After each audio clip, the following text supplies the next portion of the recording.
তোমাদের অষ্টম শ্রেণীর আজকে বাংলা বিষয়ের আজকে যেটা পড়াবো সেটা হচ্ছে দ্বিজেন্দ্র লাল রায়ের একটি নাটক।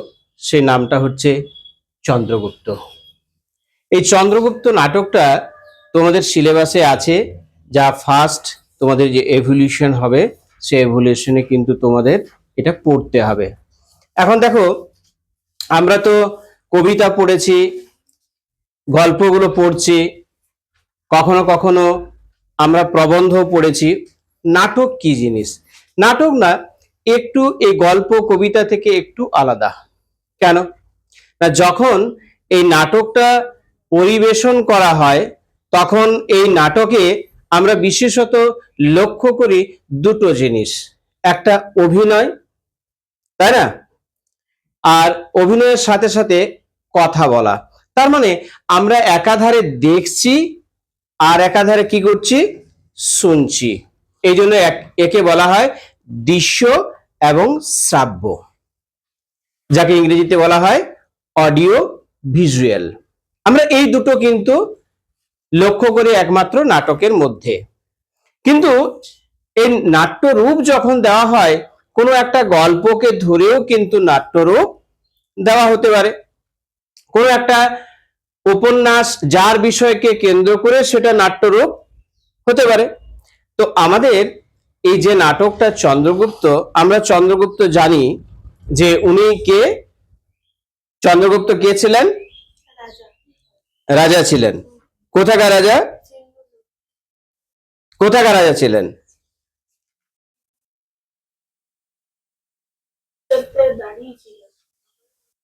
আচ্ছা, যাই হোক, আমি বলবো একটা একটা।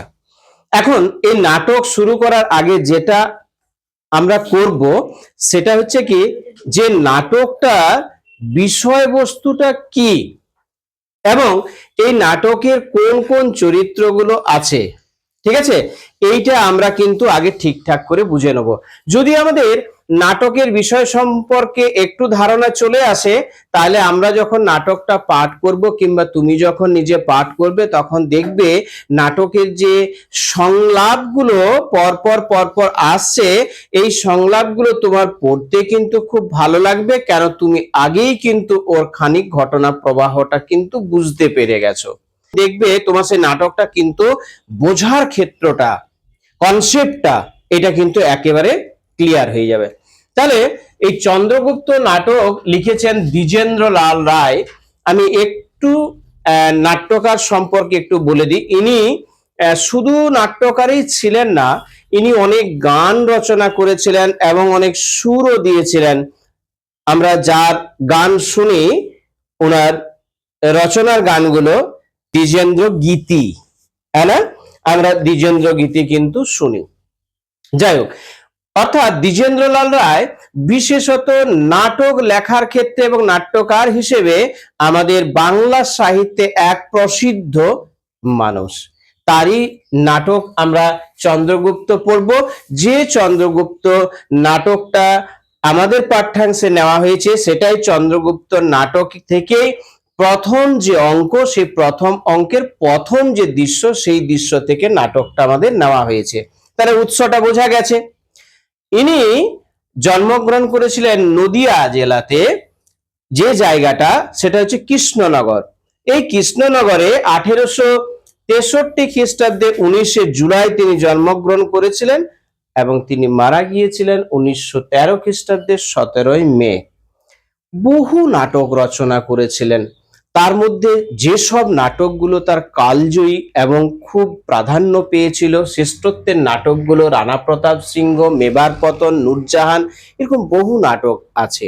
কেমন, আমি দুই একটা নাটক তোমাদের এখানে নামগুলো লিখে দিয়েছি এবং তাদের জন্ম, মৃত্যুকাল, এবং সব থেকে বড় কথা হচ্ছে কি, নাটকের যে সংলাপগুলো যাদের আমরা পাবো, যে চরিত্রগুলো আছে, প্রথমে সেই চরিত্রগুলো সম্পর্কে আমরা জেনে নিই।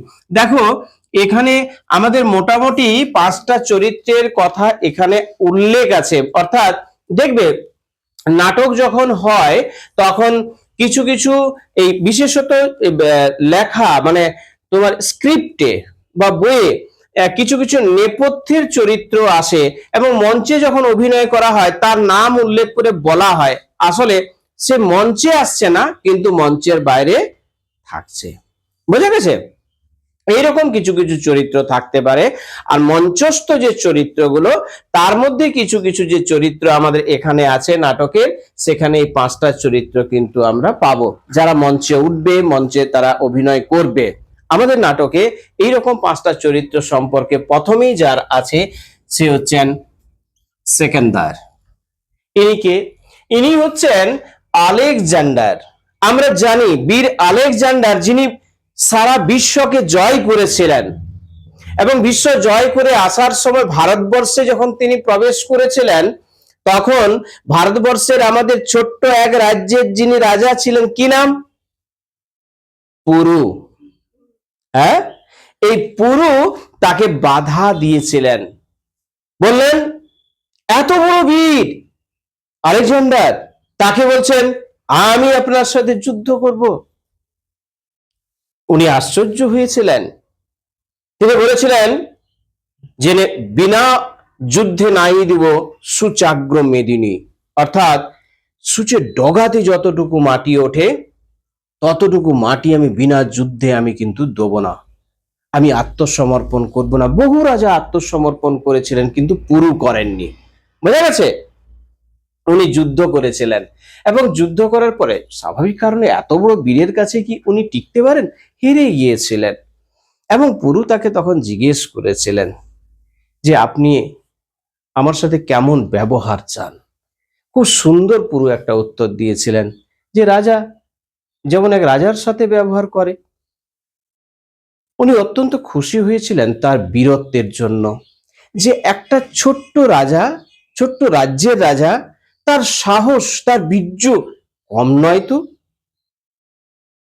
এই জন্য তারপরে কিন্তু তার রাজ্য পুরুকে আলেকজান্ডার ত্যাগ করে দিয়েছিলেন।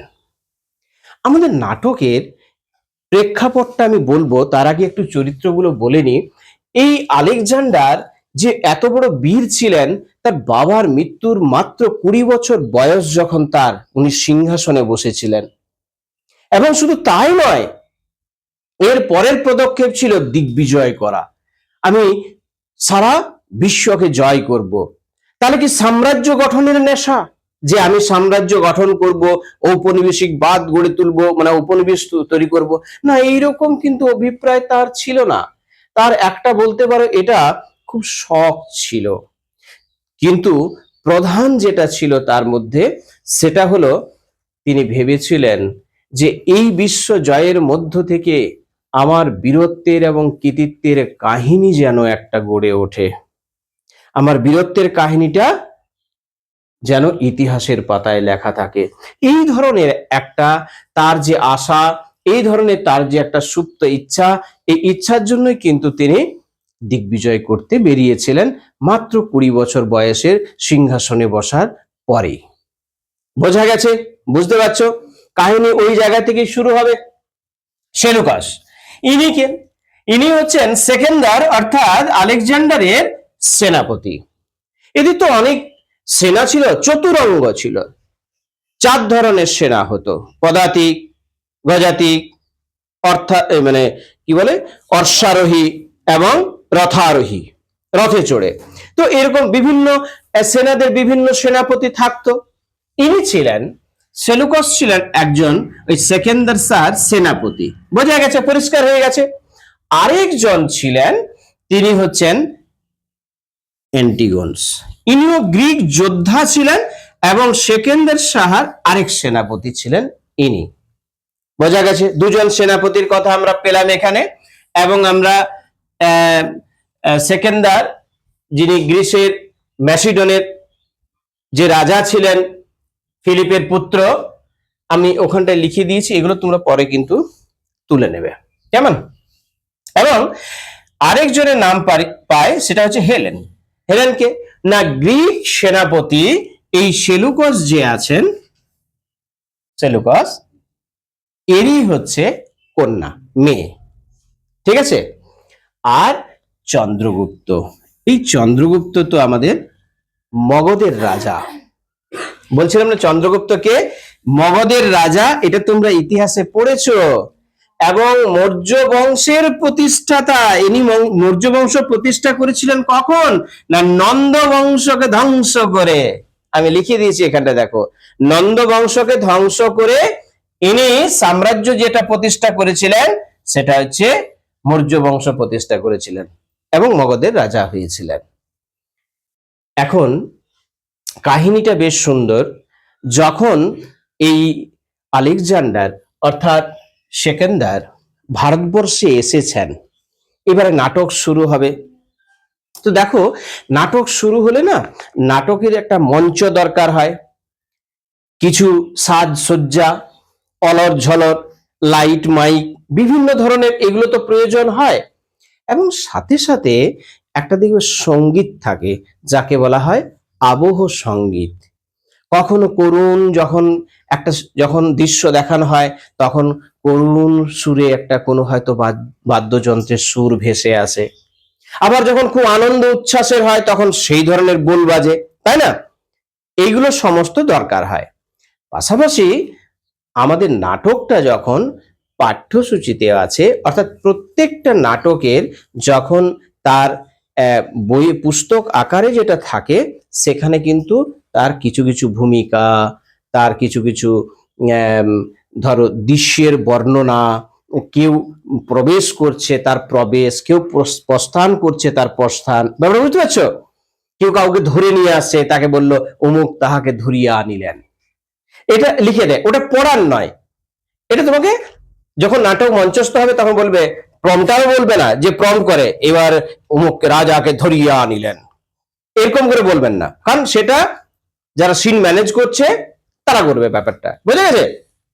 আমি এবার নাটকটা শুরু করি। একটু কঠিন মনে হবে প্রথমটা, কারণ নাটকের যে শব্দ চয়নগুলো বা শব্দগুলো ব্যবহার করা আছে সেই শব্দগুলো না একটু কঠিন কঠিন, কিন্তু কিছুই না, বাংলা শব্দ তো আমরা আস্তে আস্তে জেনে নেব। দেখবে ওই জন্য হয়তো প্রথম নাটকটা পড়তে গিয়ে একটু কেমন কেমন লেগেছে, ভালো লাগেনি, হয়তো কোথাও একটা অসুবিধা ঠেকেছে। আমি বোঝানোর চেষ্টা করছি, মন দিয়ে কিন্তু নাটকটা শুনবে। সিন্ধু নদতট দূরে গ্রিক জাহাজ শ্রেণী, কাল সন্ধ্যা। তারপরে পরিষ্কার বলে দিয়েছে, দেখো স্থানটা কোথায়, সিন্ধু নদ তট। তাই সিন্ধু হচ্ছে একটা নদী নয়, নদ, তার তটে তটভূমি, এখানে চরে এই স্থানটা একটু কল্পনা করে নাও। দূরে গ্রিক জাহাজ শ্রেণী, শ্রেণী বলতে দল বা একসাথে অনেকগুলো কি দাঁড়িয়ে আছে, জাহাজ, সময় কাল সন্ধ্যা। এবারে চরিত্রে আমরা ঢুকছি। তাহলে নদতটে শিবির সম্মুখে সেকেন্দার ও সেলুকস অস্তাগামী সূর্যের দিকে চাহিয়াছিলেন। দুজন, কে কে? তার সেনাপতি আর রাজা হেলেন। ওই যে বলছিলাম এখানে চরিত্রে বিশেষ কিছু নেই।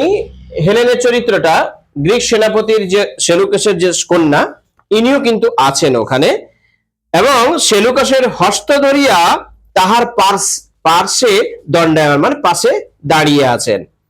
সূর্য রশ্মি তাহার মুখের উপরে আসিয়া পড়িয়াছে, অস্তগামী যে সূর্য তার আলোটা পড়ছে। বোঝা গেছে? সিন কিন্তু একদম দিয়ে দিয়েছে। এবার যাত্রা শুরু হচ্ছে, মানে নাটক শুরু হচ্ছে। সেকেন্দার, সত্য সেলুকাস, কি বিচিত্র এই দেশ, দিনে প্রচন্ড সূর্য এর গাঢ় নীল আকাশ পড়িয়ে দিন যায়, আর রাত্রিকালে শুভ্র চন্দ্রমা এসে তাকে স্নিগ্ধ জ্যোৎস্নায় স্নান করিয়ে দেয়। তামসী রাত্রে অগণ্য উজ্জ্বল জ্যোতিষ্পুঞ্জে যখন এর আকাশ ঝলমল করে, আমি বিস্মিত আতঙ্কে চেয়ে থাকি। প্রাবৃটে ঘন কৃষ্ণ মেঘরাশি গুরু গম্ভীর গর্জনে প্রকাণ্ড দৈত্য সৈন্যের মতো এর আকাশ চেয়ে আসে। আমি নির্বাক হয়ে দাঁড়িয়ে দেখি এর অভ্রভেদী তুষার মৌলি নীল হিমাদ্রি স্থির ভাবে দাঁড়িয়ে আছে। এর বিশাল নদ নদী ফেনিল উচ্ছ্বাসে উদ্দাম বেগে ছুটছে, এর মরুভূমি স্বেচ্ছাচারের মতো তপ্ত বালু রাশি নিয়ে খেলা করছে। একটা ডায়লগ কে বলল? সেকেন্দার। কাকে বলছে উদ্দেশ্য করে? কাকে? সেলুকাসকে বলছে। কি বলছে? সত্য সেলুকস, কি বিচিত্র এ দেশ। তখন ভারতবর্ষে উনি ঢুকে গেছেন। কি যেটা সিন্ধু হ্রদটা এখন কোথায় আছে? পাকিস্তান, তাই না? তখন তো অখণ্ড ভারত ছিল, পাকিস্তান, বাংলাদেশ, ভারতবর্ষ একসাথে ছিল, খণ্ড তো তখনও তো ভাগ হয়নি। তো সেই সময় তিনি ওখানে দাঁড়িয়ে বলছেন, সেলুকস, বিচিত্র এই দেশ। আর সত্যি ভারতবর্ষ এক বৈচিত্র্যময় দেশ। মানে ভূমিতে বলো, ভূমিরূপ গঠনে বলো, মানুষের পোশাক বলো, জাতি বলো, ধর্ম বলো, প্রত্যেকটাই যেন বৈচিত্র্যময়। তো উনি আশ্চর্য হয়েছেন, বলছেন কি, সত্য সেলুকস, কি বিচিত্র এ দেশ। দিনে প্রচন্ড সূর্য এর গাঢ় নীল আকাশ পড়িয়ে দিয়ে যায়, না এটা পুড়িয়েছিল না, পুড়িয়ে দিয়ে যায়। আর রাত্রিকালে শুভ্র চন্দ্রমা এসে তাকে স্নিগ্ধ জ্যোৎস্নায় স্নান করিয়ে দেয়। দিনের বেলা যতটাই তীব্র সূর্যের তীব্রতা যা পুড়িয়ে দিয়ে যায়, আর রাত্রে জ্যোৎস্না যেন ধুয়ে দিয়ে যায়, তাই না? এত সুন্দর দেশ নেই তো, যেখানে শীত প্রধান দেশ, দিনেও যা রাতেও তা, তাই তো? কিন্তু ভারতবর্ষ এমনই এক বিচিত্র দেশ। শুধু তাই না, তামসী রাত্রে, তামসী মানে অন্ধকার রাত্রে, তামসী রাত্রে অগণ্য উজ্জ্বল জ্যোতিষপুঞ্জ যখন এই আকাশ ঝলমল করে, আমরা রাত্রির আকাশে যখন তারাদের আমরা দেখতে পাই, নক্ষত্রদের দেখতে পাই, আমি বিস্মিত আতঙ্কে চেয়ে থাকি। প্রাবৃট্যে অর্থাৎ বর্ষাকালে, প্রাবৃট্যের কথা অর্থাৎ বর্ষাকাল, ঘন কৃষ্ণ মেঘ রাশি, এই শব্দগুলো একটু কঠিন কঠিন তোমাদের কাছে। প্রবৃত্তে ঘন কৃষ্ণ মেঘ রাশি, গুরু গম্ভীর গর্জনে প্রকাণ্ড দৈত্য সৈন্যের মতো এর আকাশ ছেয়ে আসে। আমি নির্বাক হয়ে দাঁড়িয়ে দেখি, নির্বাক মানে কথাহীন, স্পিচলেস, কোনো কথা নয়। উনি দাঁড়িয়ে দাঁড়িয়ে দেখেন এর অভ্রভেদী, যেখানে আকাশকে ভেদ করে চলে যায় তুষার মৌলি নীল হিমাদ্রি স্থির ভাবে দাঁড়িয়ে আছে, অর্থাৎ হয়তো হিমালয়ের কথাই বলছেন। এর বিশাল নদ নদী ফেনিল উচ্ছ্বাসে উদ্দাম বেগে ছুটছে। তারপর বর্ষা হয়ে গেলে সেই খরস্রোতা নদীগুলো কলকল কলকল শব্দ করে বইতে থাকে। এর মরুভূমি স্বেচ্ছাচারের মতো তপ্ত বালুরাশি নিয়ে খেলা করছে, আর মরুরাশি যেন তপ্ত বালু, গরম সেই বালি নিয়ে যেন খেলা করছে। তাহলে একাধারে কি রাত্রির সেই অন্ধকারাচ্ছন্ন আকাশের গ্রহণাপুঞ্জ, একাধারে মেঘ রাশি পুঞ্জ, আবার একাধারে হিম ও শৈল, একাধারে নদীর সেই খরস্রোতের কলকন শব্দ, একাধারে মরুভূমি। বিচিত্র, তাই না? এই জন্য উনি বিচিত্র দেশ বলেছেন। সেলুকাস সত্য সম্রাট, সম্রাটকে বলছে সম্রাট সত্য। সেকেন্দার, কোথাও দেখি তালবনি গর্ব ভরে মাথা উঁচু করে দাঁড়িয়ে আছে, কোথাও বিরাট বটস্নেহ ছাড়ায় চারিদিকে ছড়িয়ে পড়েছে, কোথাও মদমত্ত মাতঙ্গ জঙ্গল পর্বত সম মন্থর গমনে চলছে, কোথাও মহাভুজঙ্গম অলস হিংসার মতো বক্র রেখাই পড়ে আছে, কোথাও বা মহাশৃঙ্গ কুরুঙ্গম মুগ্ধ বিস্ময়ের মতো নির্জন বনমধ্যে শূন্য প্রেক্ষণে চেয়ে আছে। আর সবার উপরে এক সৌম্য গৌর দীর্ঘ কান্তি জাতি এই দেশ শাসন করছে। তাদের মুখে শিশুর সারল্য, দেহে বজ্রের শক্তি, চোখে সূর্যের দীপ্তি, বক্ষে ব্যথার সাহস। এই সূর্য পরাজয় করে আনন্দ আছে। পুরোকে বন্দি করে আনি যখন, সে কি বলল জানো? উনি কি সুন্দর এই জায়গাটা বলেছেন দেখো। বলছেন কোথাও তাল গাছ দাঁড়িয়ে আছে, তালিবন গর্ব ভরে মাথা উঁচু করে দাঁড়িয়ে আছে, কোথাও বিরাট বটবৃক্ষ স্নেহ ছায়ায় চারিদিকে ছড়িয়ে পড়েছে। সাহিত্যের ভাষা প্রয়োগ করেছেন না? তো সাহিত্যের ওই জায়গাগুলো একটু ভাবতে হবে। বটবৃক্ষ আমাদের তো ছায়া দেয়, শুধু আমাদের কেন, কত পশু পাখি প্রত্যেককেই কিন্তু আশ্রয় দেয়। আর কি বলছেন, কোথাও মদমত্ত মাতঙ্গ, মাতঙ্গ মানে হাতি, কোথাও মদমত্ত মাতঙ্গ জঙ্গল পর্বত সম মন্থর গমনে চলছেন। মন্থর মানে আস্তে আস্তে যেন গমন করছে, যাচ্ছে। কোথাও মহাভুজঙ্গম, মহাভুজঙ্গম মানে বিশাল সাপ, ভুজঙ্গ মানে সাপ, অলস হিংসার মতো বক্র রেখাই পড়ে আছে, একদম অলস ভাবে, বক্র মানে বেঁকে টেকে কোথাও যেন পড়ে আছে। কোথাও বা মহাশৃঙ্গ কুরুঙ্গম মানে হরিণ, কুরুঙ্গম মানে হচ্ছে হরিণ, মুগ্ধ বিস্ময়ের মতো নির্জন বনমধ্য শূন্য প্রেক্ষণে চেয়ে আছে। আর হরিণ কোথাও বনের মধ্যে যেন চেয়ে আছে। এত সৌন্দর্য, এই সৌন্দর্যের কথা তিনি বর্ণনা করেছেন। আর সবার উপরে এক সৌম্য, সৌম্য মানে সুন্দর, গৌর, গৌর মানে ফর্সা, এই জন্য তো গৌরাঙ্গ বলা হয়, গৌরাঙ্গ যার, গৌরাঙ্গ, তাহলে গৌর ফর্সা। আর কি বলেছেন, দীর্ঘ কান্তি, দীর্ঘ কান্তি মানে দেহ, লম্বা দেহ।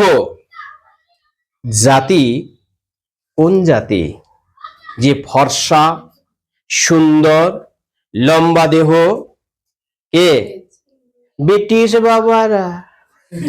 হ্যাঁ, ওদের কথাই বলেছেন উনি। এই দেশ শাসন করছে, হ্যাঁ ভারতবর্ষে ওরা 200 বছর শাসন করে গেছে, শোষণ করে গেছে, নির্যাতন করে গেছে। আর তাদের মুখে শিশুর সারল্য, দেহে বজ্রের শক্তি, চোখে সূর্যের দীপ্তি, বক্ষে বাত্তার সাহস মানে ঝড়ের মতো, ঝড়ের বেগের মতো সাহস। এই সূর্য অর্থাৎ এই বীরত্ব পরাজয় করে আনন্দে আছে, আনন্দ আছে। পুরুকে বন্দি করে আনি যখন, সে কি বলল জানো? কাকে বলছে এটা? কি বললো জানো? সেলুকাস, সেলুকাস বলছেন, কি সম্রাট?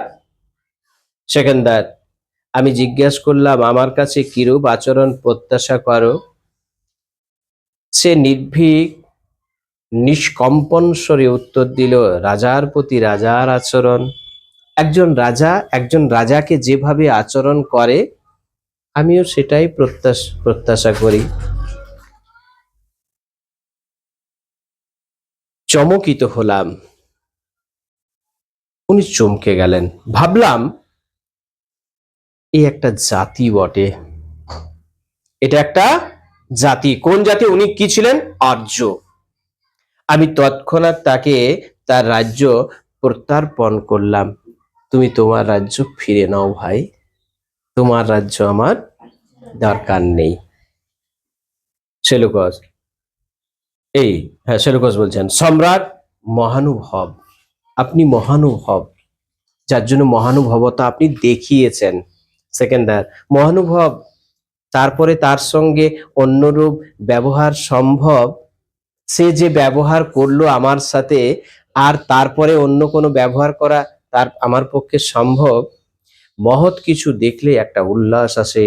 আর আমি এখানে সাম্রাজ্য স্থাপন করতে আসি নাই, আমি এসেছি শৌখিন দিগ্বিজয়ে, জগতে একটা কীর্তি রেখে যেতে চাই। আমি আমার এই কীর্তিটা রেখে যেতে চাই। আমি কিন্তু সাম্রাজ্য জয় করে এখানে শাসন করতে আসি নাই। সেকেন্ডার, সেলুকাস বলছে, তবে এই দিগ্বিজয় অসম্পূর্ণ রেখে যাচ্ছেন কেন সম্রাট? সম্রাট তাহলে কেন দিগ্বিজয় আর করলেন না, আর করছেন না কেন? এরপরে যে ইতিহাসটা সেটা বড্ড করুণ। কেন? সেখানদার বলছেন, সেই দিগ্বিজয় সম্পূর্ণ করতে হলে নতুন গ্রিক সৈন্য চাই। তিনি তো কোথাকার রাজা? হ্যাঁ, মগধের রাজা। ম্যাসিডন, ওটা কোথায়? গ্রিক তো। তো উনি রাজা, তার গ্রিক সৈন্য চাই, তার গ্রিক সৈন্য নেই কেন? কি বলছে, কি আশ্চর্য সেনাপতি, দূর ম্যাসিডন থেকে রাজ্য জনপদ প্রিয় সমপদতলে দলিত করে এসেছি। আমি সর্বস্ব ছেড়ে দিয়ে সেখান থেকে ম্যাসিডন থেকে ছেড়ে সমস্ত চলে এসেছি এবং তৃণদলকে মারিয়ে দিয়ে চলে এসেছি, কাউকে আমি ভূক্ষেপ করিনি। ঝঞ্ঝার মতে সেই মহাশত্রু সৈন্য ধূম রাশির মতো উড়িয়ে দিয়েছি। অর্ধেক এশিয়া মাসিডনের বিজয় বাহিনীর বীর পদভরে কম্পিত হয়েছে। নিয়তির মতো দুর্বার হত্যার মতো করালো, দুর্ভিক্ষের মতো নিষ্ঠুর আমি অর্ধেক এশিয়া বক্ষের উপর দিয়ে আবার রুধিরাক্ত বিজয় শকট অবাধে চালিয়ে গিয়েছি। কিন্তু বাধা পেলাম প্রথম সেই শতদ্রু তীরে। হ্যাঁ, কে বাধা দিয়েছিল? পুরু। চন্দ্রগুপ্তকে ধরিয়া আন্টিগোনসের প্রবেশ। এবার আন্টিগোনস কে বলেছিলাম? গ্রিক যোদ্ধা একজন। সেকেন্দার স্যার, ও কাকে ধরেছে? চন্দ্রগুপ্তকে ধরে মঞ্চে উঠছে। এবারে সেখানে কি সংবাদ অ্যান্টিগন? ওকে, অ্যান্টিগন বলছেন গুপ্তচর, গুপ্তচর। সে কি? সেকেন্দার, গুপ্তচর? অ্যান্টিগন, আমি দেখলাম যে এক শিবিরের পাশে বসে নির্জনে শুষ্ক তালপত্রে কি যেন লিখছিল। আমি দেখতে চাইলাম, পত্রখানি দেখালো, পড়তে পারলাম না, কারণ ওর ভাষায় ও লিখেছে। তাই সম্রাটের কাছে ওকে নিয়ে এসেছি, তাই ওকে ধরে নিয়ে এসেছি। সেকেন্দার, কি লিখেছিলে যুবক? সত্য বলো। চন্দ্রগুপ্ত, সত্য বলবো রাজাধিরাজ মহারাজ, ভারতবাসী মিথ্যা কথা বলতে এখনো শেখে নাই। মুড় যাবে তাও টুট যাবে নাই। বোঝা গেছে? আরে ব্রিটিশকে তো সেদিনে কান মোলা দিলে ঘর চলে যেত, যেত না? পলাশির যুদ্ধে যদি বেইমানিটা না করতো কে? মির্জাফর। তাহলে ওদের যা সৈন্যবাহিনী ছিল আর আমাদের ভারতবর্ষের যে বাংলার শেষ স্বাধীন নবাব সিরাজউদ্দৌলার সৈন্য ছিল, এরা যদি তাদেরকে বলতো যে আয় তোদেরকে একটা করে কান মোলা দি, তো একজনের ভাগে মানে একটা ওই গোরা সৈন্য বা পল্টনদের বা ওদের যারা ছিল আমাদের 10 জন করে কান মুলতো, কান মোলা দিত, দিয়ে গালে করে একটা করে থাপ্পড় দিলে এরা ঘর চলে যেত, তাই না? ভারতবর্ষের বহু রাজা, বহু জমিদার পর্যন্ত, বিপ্লবীদের কথা ছেড়ে দাও, এরাও কিন্তু আমরা দেখেছি, এদের কাহিনী পড়েছি, সগর্বে বলেছিল আমরা তোমাদের মানি না, অন্যায়ভাবে এই দেশে রাজা হয়েছে তোমরা, বলতে পেরেছিল। তো উনি বলছেন, কি বলছেন, যে সত্য বলবো রাজাধিরাজ, ভারতবর্ষে মিথ্যা কথা বলতে এখনো শেখে নাই। সেকেন্দার একবার সেলুকাসের প্রতি চাইয়া পরে চন্দ্রগুপ্তকে কহিলেন, সেকেন্দার উত্তম, বলো কি লিখেছিলে? চন্দ্রগুপ্ত, আমি সম্রাটের বাহিনী চালনা, বুদ্ধ রচনা প্রণালী, সামরিক নিয়ম এসব মাসাবধি কাল ধরে শিখছিলাম। উনি বলছেন আমি কি করছিলাম, আমি এই সম্রাটের বাহিনী কিভাবে চালনা করতে হয়, বুদ্ধ রচনা প্রণালী, কিভাবে সৈন্যদেরকে সাজাতে হয়, মানে সৈন্য সাজানোর তো একটা ব্যাপার আছে, তবে তো সে যুদ্ধ করবে, এইগুলো, এবং সামরিক নিয়ম, যে সৈন্যদের যে নিয়মাবলী, সেই নিয়মগুলো আমি শিখছিলাম 1 মাস অব্দি। কার কাছে শিখছিল সে জিজ্ঞেস করছে, দেখো সেকেন্দার, কার কাছে? চন্দ্রগুপ্ত, এই সেনাপতির কাছে। সেকেন্দার, সত্য সেলুকাস? সেলুকাস বলছেন হ্যাঁ সত্য। সেকেন্দার চন্দ্রগুপ্তকে, চন্দ্রগুপ্ত, তারপর গ্রিক সৈন্য কালে স্থান পরিত্যাগ করে যাবে শুনে আমি যা শিখেছি তাই পত্রে লিখে নিয়েছি। বলছে এইগুলোই আমি লিখেছিলাম, কিভাবে কি প্রণালীগুলো কি বলেছে, নিয়ম কানুন গুলো লিখে নিয়েছি। সেকেন্দার, কি অভিপ্রায়ে? উনি জিজ্ঞেস করছেন কি উদ্দেশ্যে? চন্দ্রগুপ্ত, সেকেন্দার সাহার সঙ্গে যুদ্ধ করার জন্য নহে।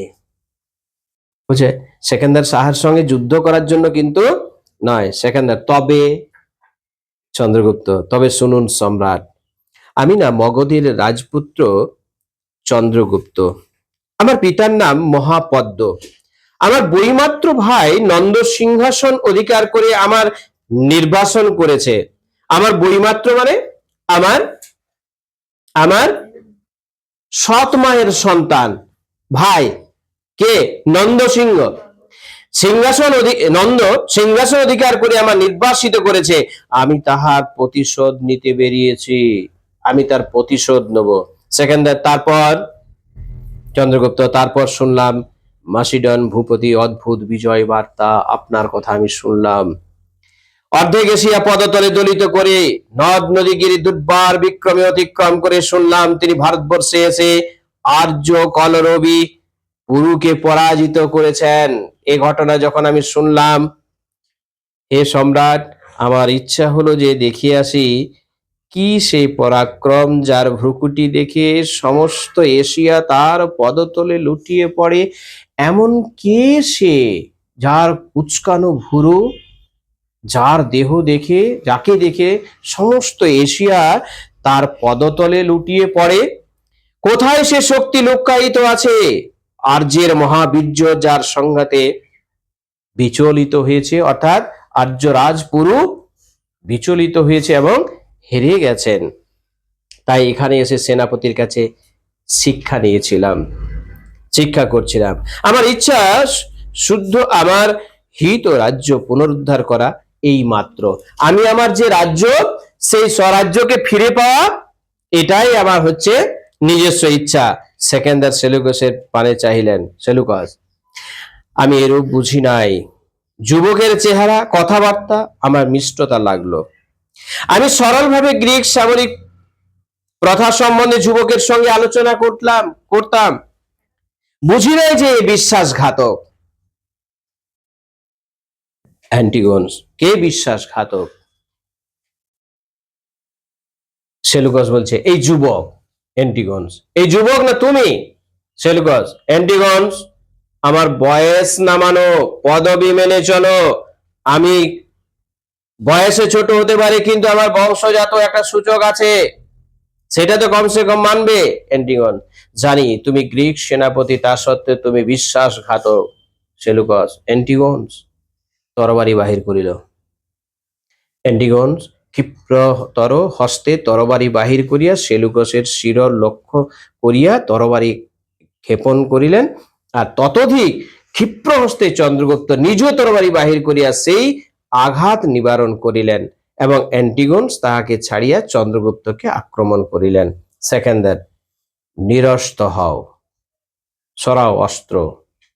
সেই মুহূর্তে অ্যান্টিগোনসের তরবারি চন্দ্রগুপ্তের তরবারির আঘাতে ভূপতিত হইল, পড়ে গেল। সেকেন্দার, অ্যান্টিগোনস লজ্জায় শির অবনত করিলেন। সেকেন্দার, অ্যান্টিগোনস, তোমার ওই অর্ধত্বের জন্য তোমায় আমার রাজ্য থেকে নির্বাসিত করলাম, তোমাকে নির্বাসন দণ্ডে দণ্ড করলাম।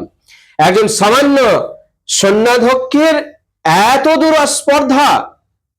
আমি এতক্ষণ বিস্ময়ে অবাক হয়ে চেয়েছিলাম তোমার এত দূর স্পর্ধা হতে পারে, তা আমার স্বপ্নেও অগোচরে ছিল।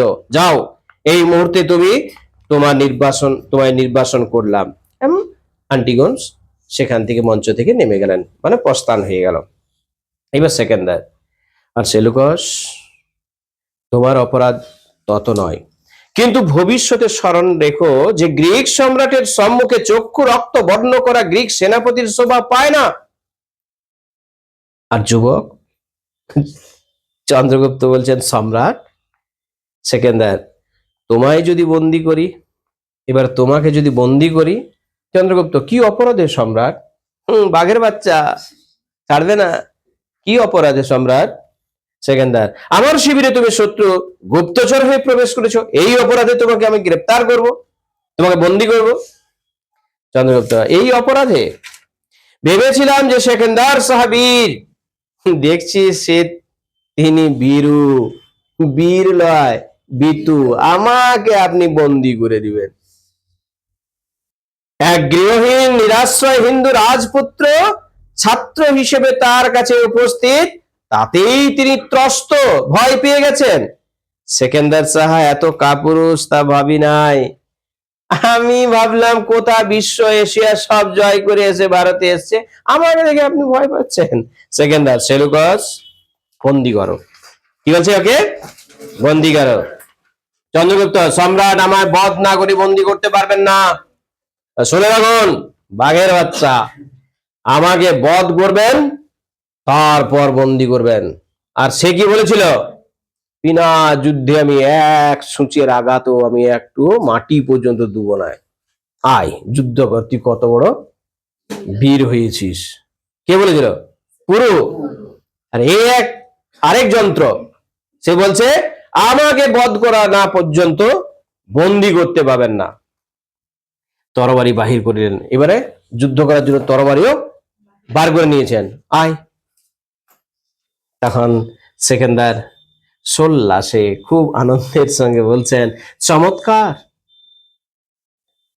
যাও, আমি তোমায় বন্দি করব না, আমি পরীক্ষা করছিলাম মাত্র, দেখছিলাম তোমার সাহস কত, নির্ভয়ে তুমি তোমার রাজ্য ফিরে যাও। আর আমি এক ভবিষ্যৎবাণী করে মনে রেখো, তুমি হিত রাজ্য উদ্ধার করবে, তুমি দুর্জয় দিগ্বিজয়ী হবে। যাও বীর, মুক্ত তুমি, তোমাকে আমি মুক্ত করে দিলাম, তুমি তোমার স্বরাজ্যে যাও, সেখানে তুমি তোমার রাজ্য আবার ফিরে পাবে। এই হচ্ছে নাটকটা। এখন প্রশ্ন হলো কি, দুটো যে মূল চরিত্র, বিশেষত দুটো থেকে তিনটে, সেটা হচ্ছে একটা সেকেন্দার, একটা সেলুকাস, আর একটা হচ্ছে চন্দ্রগুপ্ত। এদের চরিত্রগুলো আমরা একটু করে বুঝে নেব, বাস লিখতে থাকবো একেবারে। আমরা দুজনের চরিত্র, হ্যাঁ, পুরো নেপথ্যে এসেছে, ঠিক আছে, কিন্তু পুরো সম্বন্ধে যদি কিছু লিখতে দেয়, যেহেতু এখানে বড় প্রশ্নের বিষয় খুব একটা নেই, ছোট ছোট প্রশ্ন হবে, তাহলে লাইনগুলোকে খুব ভালো করে মনে রাখতে হবে, এবং সংলাপগুলো কে কোথায় কি কি বলেছে, এই সংলাপগুলো তোমাকে মনে রাখতে হবে, দেখবে সুন্দরভাবে কিন্তু লিখতে পারছো। বোঝা গেছে? মনে রাখবে, কবিতা হোক, গল্প হোক, প্রবন্ধ হোক, নাটক হোক, এই বাংলা লেখার ক্ষেত্রে স্যার লিখিয়ে দিয়েছেন কিংবা কোনো সহায়িকা থেকে আমি মুখস্থ করে সেটাকে নামিয়ে দিয়ে এলাম, এই বাহাদুরিটি না শিখে আমি বলবো যে প্রত্যেকেই কবিতা হোক, গল্প হোক, উপন্যাস হোক, যাই হোক, যেটা তোমার পাঠ্যাংশে আছে, এটাকে খুব ভালোভাবে আত্মস্থ করো, বোঝার চেষ্টা করো, ওই বিষয়টাকে নেওয়ার চেষ্টা করো, এবং যেখানেই লাইন তুলে প্রশ্ন দিক, কবিতা হলে কবিতার সেই লাইনের অর্থ কি বোঝাতে চেয়েছে এবং তার সারাংশ, কোনো গল্প হলেও গল্পের একটা সারাংশ তুমি পাবে, ওটাকে মনে রাখলে, পাশাপাশি কারো কোনো সংলাপ হতে পারে, কোনো একটা উদ্ধৃতাংশ তুলে দেওয়া হলো, তার প্রসঙ্গটা আলোচনা করে দেখবে সেই আবার সারাংশটাই ঢুকছে। এই লেখার শৈলীটাকে তোমরা যদি তৈরি করতে পারো আজ থেকে, আমি বলছি মাধ্যমিক পর্যন্ত তোমরা কোনো নোট, কারো নোট তোমাকে পড়ে মুখস্থ করে পরীক্ষা দিতে হবে না। তুমি একক প্রয়াসে তোমার উদ্ভাবনী ক্রিয়াকাণ্ডেই এত সুন্দর গুছিয়ে বাগিয়ে একটা নোট লিখে আসবে, মানে ওখানেই তুমি লিখে আসবে, এটার জন্য অভ্যাস করতে হবে। এবং এটা যখনই করে ফেলতে পারবে, দেখবে বাংলাতেও তোমাদের নাম্বার পাওয়ার ক্ষেত্রটা, এবং বাংলা ভাষা কথা সাবলীল ভাবে কথা বলা, তার লেখার যে দক্ষতা, সমস্ত কিন্তু তুমি খুঁজে পাবে। বুঝতে পেরেছো ব্যাপারটা কি বলছি?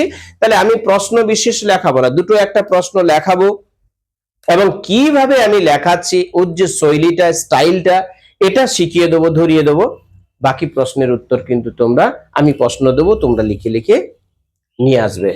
আজকে এই পর্যন্ত। কি ভালো লেগেছে নাটকটা? মোটামুটি বুঝতে পেরেছো তো প্রত্যেকে? চলো, যারা আজকে আমার এই ভিডিওটা দেখছো, তাদেরকে প্রত্যেককেই বলবো এইরকম আরো তোমাদের পাঠ্যাংশের পড়াগুলো পেতে চ্যানেলটাকে সাবস্ক্রাইব করে রাখো। এবং যদি তোমার বন্ধু বান্ধব মনে হয় কাউকে আমার এই ভিডিওটা দেখানোর জন্য, তাহলে তাকে শেয়ার করবে। আর একটা লাইক দিতে ভুলো না। সবাই ভালো থেকো।